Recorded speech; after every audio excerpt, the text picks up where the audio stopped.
Hello दोस्तों, स्वागत है आप सभी के आपके अपने चैनल पवन स्मार्ट स्टडी पर। जैसा कि दोस्तों 6 जनवरी का क्लास 9th का वीकली टेस्ट का एग्ज़ाम है, तो उसी का पेपर है दोस्तों। आप लोग सभी लोग आंसर की याद कर लें और अच्छे से समझ लें, ठीक है। और दोस्तों वीडियो पसंद आए तो वीडियो को लाइक कर लेंगे, चैनल पर नए हैं तो चैनल को सब्सक्राइब कर लेंगे। चलिए बढ़ते हैं हम लोग क्वेश्चन की तरफ। तो चलिए देखते हैं दोस्तों किस तरह का क्वेश्चन आपका आया है।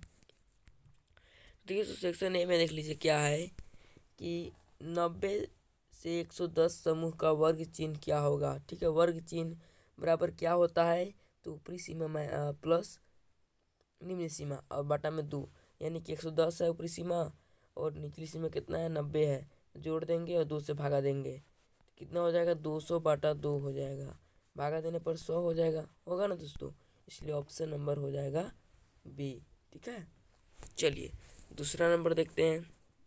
दूसरा नंबर में है आयत चित्र में प्रत्येक वर्ग आयत का निर्माण आधार के साथ किया जाता है। तो जी हाँ दोस्तों, वर्ग अंतराल। ठीक है, वर्ग अंतराल इसका राइट आंसर हो जाएगा ऑप्शन नंबर बी। ठीक है, चलिए क्वेश्चन नंबर 3। नहीं सो एक क्रॉप करल क्वेश्चन है तो कोई बात नहीं। देखिए तीसरा नंबर है अंतराल की, क्या अंतराल की ऊपरी सीमा क्या है। ठीक है, तो ऊपरी सीमा पूछ दिया दोस्तों, तो ऑप्शन नंबर बी होगा, क्योंकि ऊपरी सीमा ये होता है ज़्यादा संख्या होता है उसको ऊपरी सीमा बोलते हैं। ठीक है, चलिए क्वेश्चन नंबर 4। हाँ, क्वेश्चन नंबर 4 है कि अंतराल 10, 12, 14, 16, 18 का वर्ग आकार क्या होगा। तो 2 का अंतर है दोस्तों, इसलिए ऑप्शन नंबर ए हो जाएगा। ठीक है, चलिए क्वेश्चन नंबर 5 देख लीजिए। 5 नंबर में अंतराल इतना का वर्ग चिन्ह याद कीजिए। अंतराल दिया है और वर्ग चिन्ह पूछा है। ठीक है, तो वर्ग चिन्ह बराबर क्या होता है, तो उच्च सीमा प्लस निचली सीमा। ठीक है, तो इन दोनों को जोड़कर 2 से भागा दीजिए, यानी कि 25.7 बटा प्लस 15.7। ठीक है, जोड़ने पर कितना होता है 7 14 और 5 पर 10 11 और 2 1 3 1 4, यानी 41.4 आता है। क्या 41.4 आता है। 2 से भागा दीजिए, 2 दूना 4, 0 और 2 से 14, यानी कि ऑप्शन नंबर डी हो जाएगा दोस्तों, ऑप्शन नंबर डी हो जाएगा। ठीक है, 6 नंबर देख लीजिए।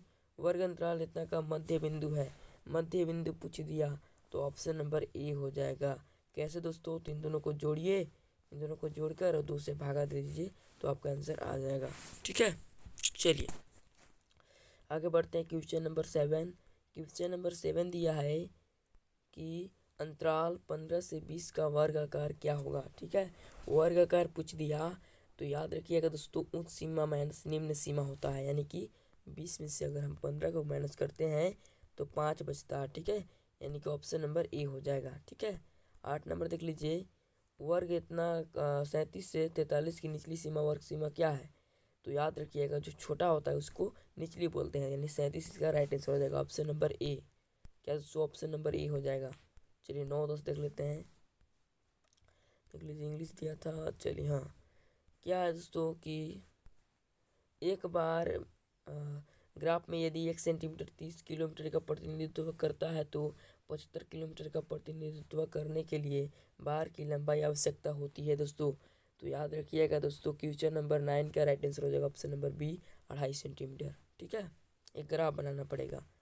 चलिए हम सॉल्व नहीं कर रहे हैं। 10 देख लीजिए। उच्च वर्ग सीमा और निम्न वर्ग सीमा के बीच के अंतर को क्या कहते हैं, तो वर्ग अंतराल कहते हैं। ठीक है, वर्ग अंतराल कहते हैं, याद रखिएगा। अब देखिए जो हमारा सब्जेक्टिव रह गया, इसको आपको टेलीग्राम ग्रुप पर शेयर कर दिया जाएगा या फिर व्हाट्सअप चैनल पर भी शेयर कर दिया जाएगा, आप वहाँ से देख सकते हैं। ठीक है, तो चलिए इसको कैसे लगी वीडियो पसंद है तो लाइक कर लेंगे, चैनल पर नया है तो चैनल को सब्सक्राइब कर लेंगे ताकि इसी तरह का वीडियो आपको मिलता रहे। तो मिलते हैं किसी नेक्स्ट वीडियो के साथ, तब तक के लिए जय हिंद, जय भारत।